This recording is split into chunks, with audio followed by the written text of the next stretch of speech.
그런데 바리새인 중에 니고데모라는 사람이 있으니 유대인의 지도자라. 그가 밤에 예수께 와서 이르되 라삐여, 우리가 당신은 하나님께로부터 오신 선생인 줄 아나이다. 하나님이 함께 하시지 아니하시면 당신이 행하신 이 표적을 아무도 할 수 없음이니이다. 예수께서 대답하여 이르시되 진실로 진실로 내게 이르노니 사람이 거듭나지 아니하면 하나님의 나라를 볼 수 없느니라. 니고데모가 이르되 사람이 늙으면 어떻게 날 수 있사옵나이까? 두 번째 모태에 들어갔다가 날 수 있사옵나이까? 예수께서 대답하시되 진실로 진실로 내게 이르노니 사람이 물과 성령으로 나지 아니하면 하나님의 나라에 들어갈 수 없느니라. 육으로 난 것은 육이요 영으로 난 것은 영이니 내가 내게 거듭나야 하겠다 하는 말을 놀랍게 여기지 말라. 바람이 임으로 불매 내가 그 소리는 들어도 어디서 와서 어디로 가는지 알지 못하나니 성령으로 난 사람도 다 그러하니라. 니고데모가 대답하여 이르되 어찌 그러한 일이 있을 수 있나이까? 예수께서 그에게 대답하여 이르시되 너는 이스라엘의 선생으로서 이러한 것들을 알지 못하느냐? 진실로 진실로 내게 이르노니 우리는 아는 것을 말하고 본 것을 증언하노라. 그러나 너희가 우리의 증언을 받지 아니하는도다. 내가 땅의 일을 말하여도 너희가 믿지 아니하거늘 하물며 하늘의 일을 말하면 어떻게 믿겠느냐? 하늘에서 내려온 자 곧 인자 외에는 하늘에 올라간 자가 없느니라. 모세가 광야에서 뱀을 든 것 같이 인자도 들려야 하리니 이는 그를 믿는 자마다 영생을 얻게 하려 하심이라. 하나님이 세상을 이처럼 사랑하사 독생자를 주셨으니 이는 그를 믿는 자마다 멸망하지 않고 영생을 얻게 하려 하심이라. 아멘. 오늘은 다시 태어난다는 것이라는 제목으로 말씀 전하도록 하겠습니다. 우리 주보에 이게 성도에 대한 하나님의 약속 첫 번째 거 한번 볼게요. 1번에 1번이에요. 인류 구세주 예수 그리스도라고 하는데요. 에덴 동산에서 아담과 하와가 범죄했을 때 인간의 영은 죽었습니다. 영이 죽은 인간이 하나님의 자녀가 되는 길은 우리 인생과 같이 중생함과 출생함이라는 것에 있어서 동일합니다. 이 부분이 굉장히 중요합니다. 인간이 태어나는 것은 어디로 태어나냐면 엄마의 뱃속으로부터 태어나는 거예요. 그리고 다시 태어난다, 이 개념이 바로 어디서 나오냐면 다시 태어나는 개념도 어디서부터 출생해야 되는 거예요. 출생을 통해서 다시 태어남이 시작됩니다. 오늘 우리 성경 말씀 이 요한복음 3장에 출생에 대한 기원으로 물과 성령으로 나지 아니하면이라고 할 때 이게 물과 성령으로 말미암아 출생과 기원의 의미가 담겨졌습니다. 5절에 그런 의미가 담겨져 있는 거예요. 그래서 인간이 태어나기 위해서는 어떻게 출생을 하냐면 기원이 어떻게 되냐면 물과 성령으로 나야 된다고 이야기하는 겁니다. 우리가 보통 물과 성령이라고 하면 뭐 물 세례가 있고 성령 세례가 있다라고 우리가 어렸을 때부터 들어왔습니다. 그래서 물 세례는 뭐냐 보면 물 세례는 이게 죄를 회개하는 것, 그리고 성령 세례는 예수님 믿고 다시 태어나는 것, 이렇게 이야기를 하는데 다시 한번 보면 이 의미가 저도 이게 굉장히 청년 때부터 이 말씀을 이해하기가 굉장히 어려웠어요. 물 세례는 뭐고 성령 세례는 뭐고. 그래서 저는 여태까지 뭘 중요하게 여겼냐면 성령 세례, 성령의 은사를 더 중요하다라고 여겨왔습니다. 여러분들도 그러지 않나요? 성령의 은사? 그래서 교회나 수련회 가면 성령의 은사를 받으라고 하지 변하여 새 사람이 되어서 이제 거룩한 삶을 살라, 그런 이야기는 많이 못 들어봤어요. 저도 그렇게 가르쳐 왔고요. 근데 우리가 이 성령의 선물이라고 할 때, 성령의 은사라고 할 때 성령의 은사를 왜 주는지를 다시 한번 점검을 해봐야 돼요.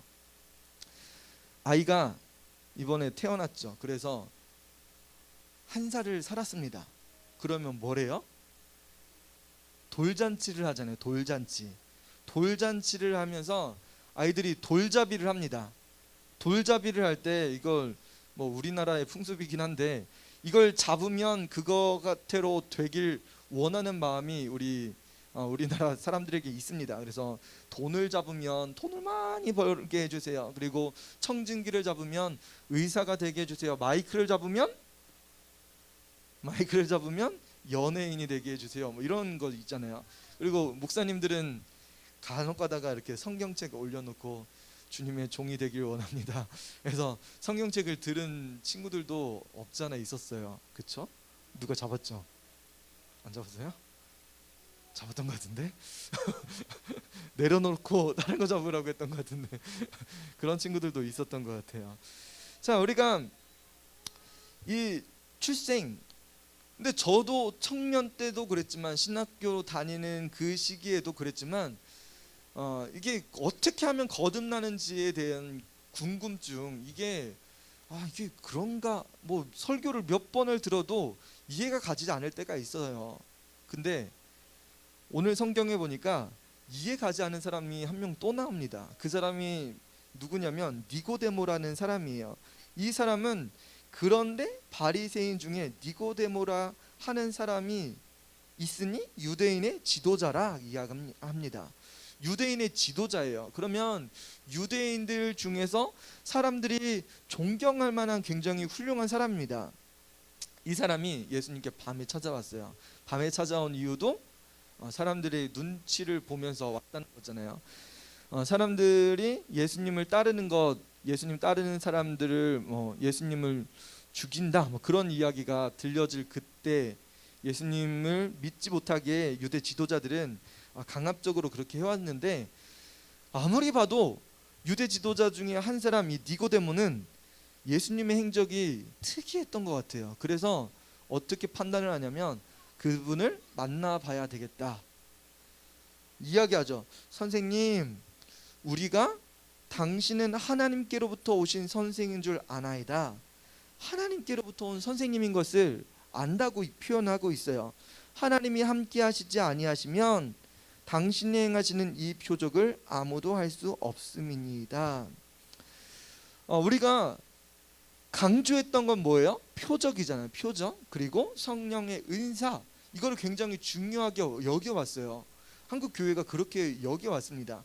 그런데 오늘 성경에 보니까 니고데모도 그런 표적이나 이런 것들을 행하면서 이거는 아무나 할 수 없는 거다라고 이야기해요. 바로 하나님의 아들, 하나님께서 보내주신 사람이 아니면 이것을 할 수 없다라고 니고데모가 결론을 내린 거예요. 그러면 그분에게 가서 이야기하면 뭔가 더 있을 것 같은데 궁금증이 생겼던 겁니다. 니고데모는 밤에 아무도 모르게 찾아왔어요. 근데 예수님 대답이 좀 특이하시죠. 하나님이 보내셨으면 무슨 일이든지 해주세요, 이렇게 표현하는 거예요. 지금까지 놀라운 기적, 병든 자를 치료하고 귀신을 쫓아내고 하나님 나라의 복음을 전했습니다. 그의 가르치는 것에 많은 사람들이 몰려왔어요. 이러한 모습을 보면서 이분은 진짜 하나님이 보낸 사람 맞는데 뭔가 더 남다른 게 있는 게 같다라고 생각을 했는데 와서 물어보게 된 거예요. 그랬더니만 예수님이 잘 봤어 이야기하시는 거예요. 무슨 이야기를 하셨을까요? 3절에 뜬금없이 진실로 진실로 내게 이르노니 사람이 거듭나지 아니하면 하나님의 나라를 볼 수 없느니라 라고 이야기하고 있습니다. 근데 유대인인 이 니고데모는 어렸을 때부터 율법을 잘 지키고 성경 말씀을 잘 순종하면서 따랐던 사람입니다. 하나님의 말씀도 굉장히 많이 알죠. 그래서 유대 민족이라는 것과 율법을 잘 지키면 구원받는 거라고 생각을 했는데 뜬금없이 하나님의 사람에게 와가지고 정말 하나님께서 왜 보내셨는지 이거에 대해서 물어보러 왔는데 예수님의 대답은 거듭나지 않으면 하나님 나라 볼 수 없다라고 이야기하고 있어요. 다시 한번 볼 수 없다라는 말은 5절에 보니까 하나님의 나라에 들어갈 수 없느니라 라고 표현하고 있습니다. 하나님 나라 볼 수 없다는 것은 하나님 나라에 들어갈 수 없다는 거예요. 그러면 어쩌면 하나님 나라에 갈 수 없다, 못 들어간다, 이거가 결정되냐면 거듭나지 않으면 하나님 나라 못 들어간다는 거예요. 우리 인간의 출생과 거듭남이라는 게 다시 태어난다는 개념이 동일하다고 이야기했잖아요. 이게 굉장히 중요한 개념입니다. 우리 인간이 경험하지 못한 것을 이야기하는 게 아니에요. 하나님은 우리 인간이 경험했던 것 다시 한번 경험할 수 있게 하는데, 그러면 다시 태어난다는 것은 무슨 말입니까? 니고데모가 물어봐요. 4절에 늙으면 어떻게 날 수 있습니까? 다시 엄마 뱃속에 들어갈 수 있습니까? 제가 지금 나이가 많은데 엄마 뱃속에 다시 들어가야 다시 태어날 수 있는 겁니까? 물어보는 거예요. 예수님은 다시 니고데모에게 이야기하죠. 다시 태어난다는 것은 뭐냐면 물과 성령으로 나는 것이라고 이야기합니다. 분명하게 물과 성령으로 나지 아니하면 하나님의 나라에 들어갈 수 없느니라 라고 말씀하세요. 육으로 난 것은 육이요 영으로 난 것은 영이다 말씀하시죠. 그러니까 인간이 태어날 때 육으로 태어나는 거예요. 엄마 뱃속에서 태어나고요. 그리고 영이 다시 태어나는 것은 어떻게 태어날 수 있을까? 영이 태어날 수 있는 그 방법은 뭐냐면, 예수님께서 니고데모에게 이 이야기를 하시고 싶었던 거예요. 인간이 태어나는 것은 인간의 순리입니다. 근데 영이 다시 태어나는 것은 유대 지도자들도 모르는 거예요. 어떻게 하면 우리 영이 다시 태어날 수 있을까? 그런데 이 영이 다시 태어나지 않으면 하나님 나라에 들어갈 수 없다라고 예수님 말씀하시니까 유대 지도자였던 이 니고데모도 너무 어려웠던 거예요. 어떻게 하면 영이 다시 태어날 수 있을까? 7절에 내가 내게 거듭나야 하겠다 하는 말을 놀랍게 여기지 말라라고 말씀하세요. 이게 어려운 게 아니라는 거예요. 8절에 바람이 임으로 불매 내가 그 소리는 들어도 어디서 와서 어디로 가는지 알지 못하나니 성령으로 난 사람도 다 그러하니라. 우리가 바람 불면, 바람이 불어오면 불어오는 방향, 나뭇잎이 흔들리는지 아니면 깃발이 흔들리는 이 모습을 통해서 동쪽에서 서쪽으로 부는구나, 이런 것들을 알 수 있습니다. 그리고 성령으로 난 사람도 그렇대요. 어디서 와서 어디로 가는지 모른대요.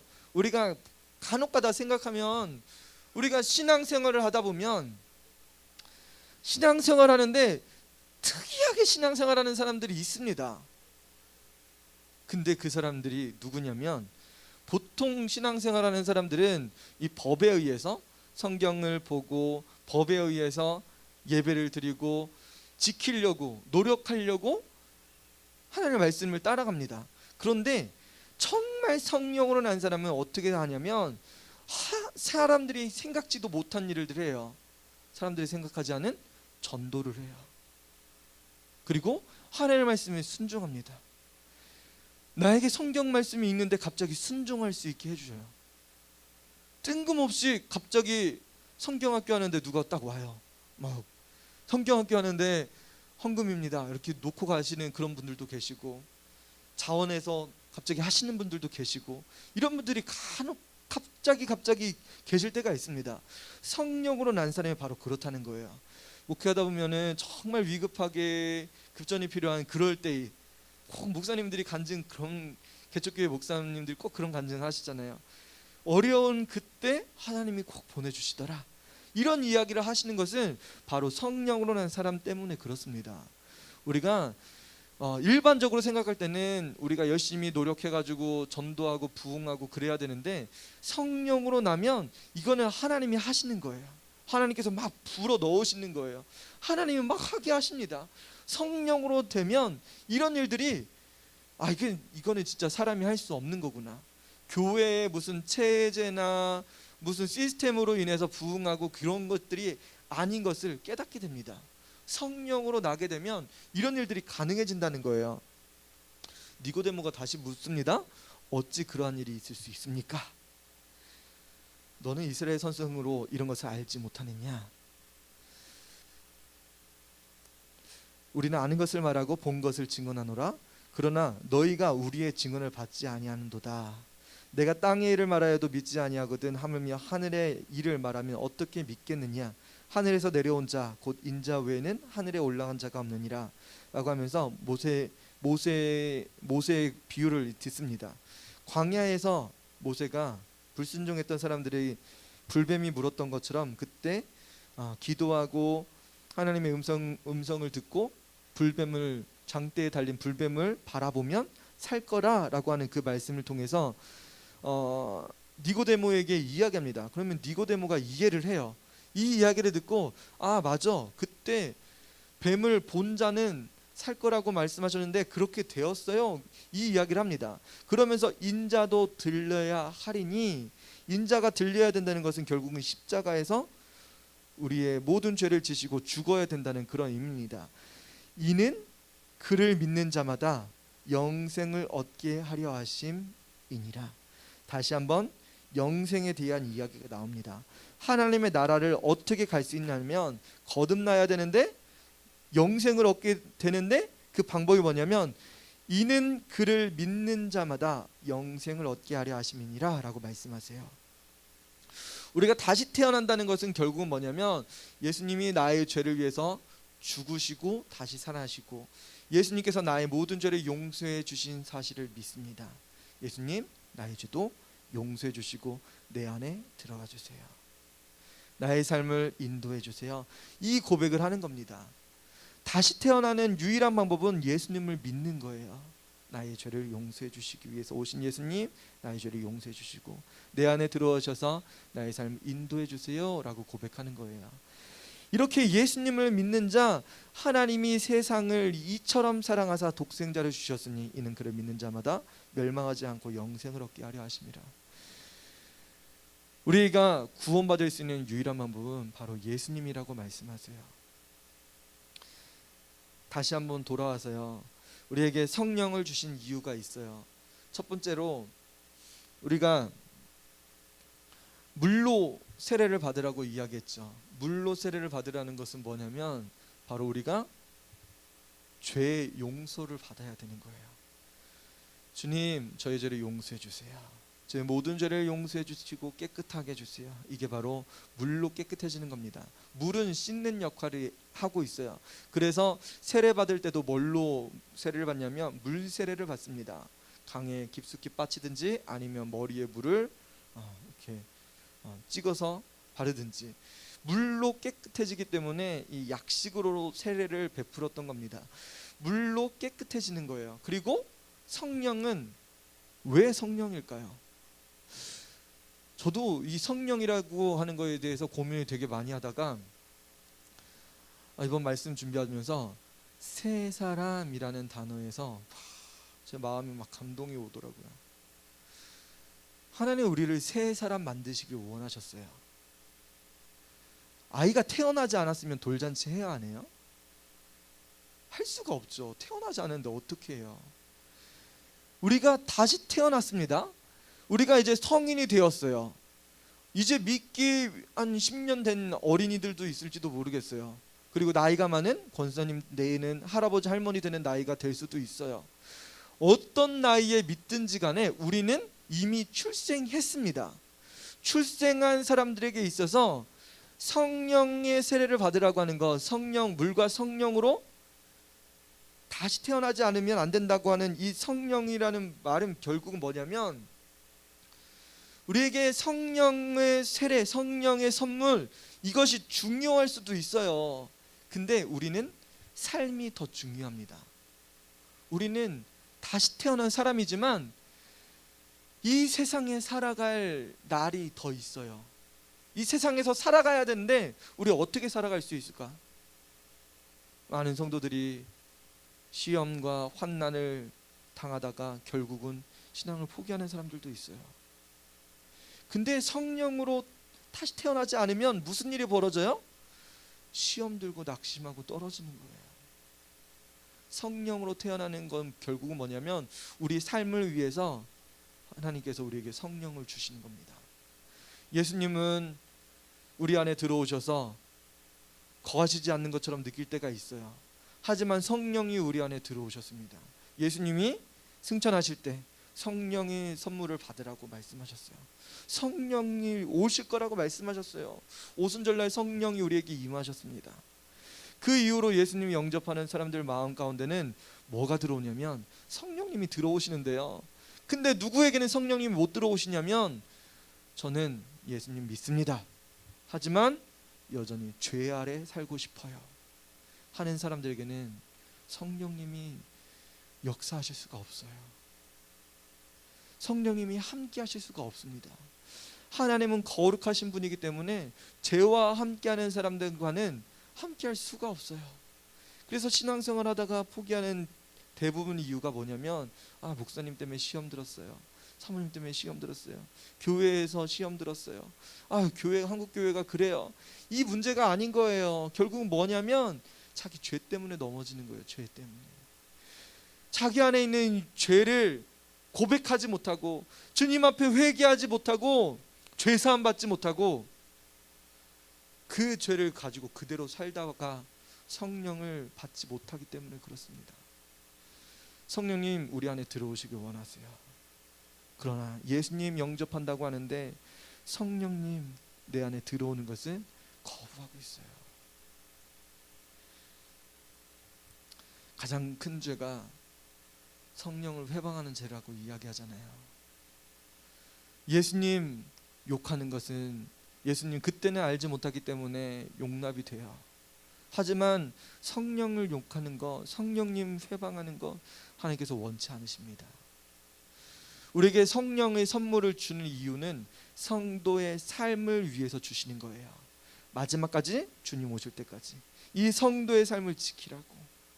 우리가 이 성도의 삶을 살아갈 때 성령이 없으면 분명히 넘어질 수밖에 없어요. 그렇기 때문에 우리는 성도들을 위해서, 성령 받기 위해서 기도해 줘야 돼요. 하나님, 성도들이 이 죄를 고백하고 죄를 떠날 수 있게 성령의 선물을 받을 수 있게 도와주옵소서. 우리 어린이들이지만 이번에 여름 성경학교 하면서 끊임없이 하나님 저의 마음속에 성령의 선물을 주실 거라고 끊임없이 저의 마음 가운데 메시지를 주셨어요. 그래서 우리 교회 성도들에게 주시려나 보다 싶었는데 누구 안 온다 이런 이야기가 들릴 때마다 이 사람은 못 받겠구나, 이 성도는 못 받겠구나, 그런 마음이 들었다가 또 누구 온다고 하면은 이 사람에게 성령을 주시려나 하다가 교회가 연합한다고, 연합해서 성경학교 한다고 해서 다른 교회에서 성령의 선물을 받겠구나, 그런 마음은 들었다가 결국은 성경학교가 끝났는데 성령 받은 사람이 없더라고요. 근데 지지난주에 성경학교 지원 갔을 때 그곳에서 저희 교회 친구들은 아니지만 다른 교회 친구들이 성령의 은사를 받았어요. 너무 감사해요. 방언의 은사를 받았더라고요. 죄를 회개하고 죄 가운데 살지 않기를 거부했더니 죄를 회개하는 그들에게 성령이 임하셨습니다. 하나님이 그들과 떠나지 않으실 거예요. 성령이 임한 그들과는 절대 떠날 수가 없습니다. 이 세상 죄의 유혹을 이길 수 있습니다. 여러분, 우리 교회가 이제는 성령 안에서 충만케 돼야 돼요. 성령 아니고 하나님 말씀에 순종할 수가 없습니다. 자기 멋대로 살 수밖에 없어요. 자기가 원하는 것을 추구하면서 살 수밖에 없어요. 그러다 보면 결국은 죄를 짓게 됩니다. 죄의 삶을 벗어날 수가 없어요. 여러분, 물과 성령으로 다시 태어난다는 것은 결국은 무슨 이야기냐면 하나님 성도에게 새로운 피조물로서의 삶을 살라고 성령을 주신다는 의미예요. 여러분, 우리는 죄에서 구속함 받고 또한 새로운 피조물로서 이 죄를 거부할 수 있는 능력이 우리 안에, 성령 안에서 있어야 됩니다. 주님, 이제 우리가 알았습니다. 사람이 어떻게 거듭나는지 알겠습니다. 진짜 거듭난 삶은 성령으로 사는 삶입니다. 성령님, 우리 가운데 역사해 주셔서 우리 고은빛교회 모든 어린이들, 청소년들, 청년들, 우리 성도, 그리고 이제 다음 세대, 다음으로 올 성도들, 어떤 영혼들이 올지 모르지만 하나님, 우리가 그들이 성령으로 세례를 받고 성령으로 새로운 피조물이 되어 주님 오실 때까지 그 믿음 지킬 수 있는 성도들 되게 해달라고 이 시간 같이 예비하면서 하나님 그런 영혼들 보내주시고 나도 그런 사람이 될 수 있게, 죄를 거부할 수 있는 능력이 우리 안에 거할 수 있게 도와주옵소서. 이 시간에 같이 들은 말씀 놓고 기도하도록 하겠습니다.